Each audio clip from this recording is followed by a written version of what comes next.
ভাই, শ্বশুর শাশুড়ির খেদমত মহিলারা করবে কিনা এটা নিয়ে এখন ফতুয়ার শেষ নাই। মহিলারা চায় হুজুর আমাদের পক্ষে একটু ফতুয়া দেখ, আমরা একটু জান বাঁচি। ঠিক না ভাই? ঠিক।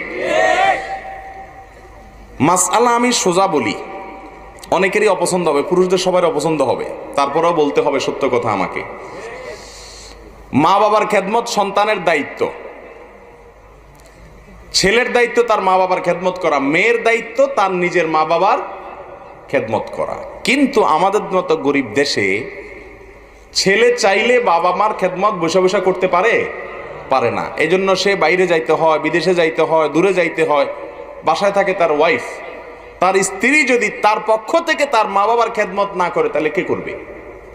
এখন স্ত্রী যদি বলে না, আইনে নাই আমি খেদমত করার কথা না, তোমার বাপ মা তুমি করবা, আমার তো বাপ মা না, আমি মুরব্বী হিসাবে সম্মান করব, ঠিক আছে, চা কাপ বানাই দেবো, ঠিক আছে, কিন্তু আমি সব খেদমত